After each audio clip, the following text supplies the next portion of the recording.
χειροκροτήσαμε αυτά, είμαστε στο πρώτο τραπέζι, ήρθε λέει και μου λέει, εμείς Βασίλη πρέπει κάτι να κάνουμε μαζί. Μαζί. Εννοούσε σχέση δηλαδή. Όχι, να κάνουμε ένα πρόγραμμα μαζί, ρε παιδί μου. Ένα πρόγραμμα μαζί. Λάθη, Γιάννη, τα λάθη. Και εγώ είχα. Λοιπόν, ακούω. Και λέω, Βασίλη, ωραία ιδέα. Και όπως συνηθίζεται, του λέω, του προτείνω εγώ, θα λέει, όταν είναι δύο στάρς και δουλεύουν σε ένα μαγαζί, λέει ο ένας και τραγούδια του άλλου. Ας πούμε,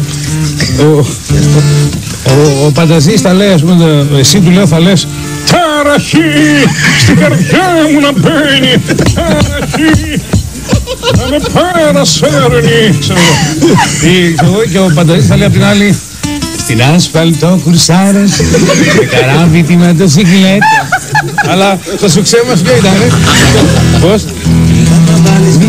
Του είπαν θα βάλεις το χακί, θα μπεις στην πρώτη τη γραμμή, θα μπεις στην πρώτη τη γραμμή και ήρωας θα γίνει. Μα εκείνος δεν μιλάει πολύ, είναι μεγάλη η στολή, είναι μεγάλη η στολή και βάσανο οι αρτίλες. Δεν θα το καλύτερο αυτό.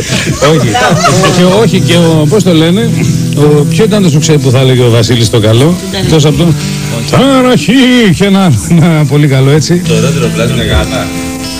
Όχι, δεν το ερώτηρο. Το πετώπε παπαγάλο. Α, ναι.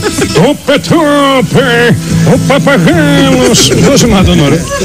Δεν το πω. Σαν γκαλιάζει άλλο παπαγάλος. Χρόνια πολλά μετά ξαναγίνονταν για σένα χρόνια πολλά. Και εγώ το βρήκα φοβερή ιδέα.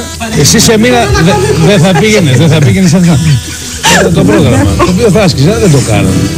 Λοιπόν, θέλω και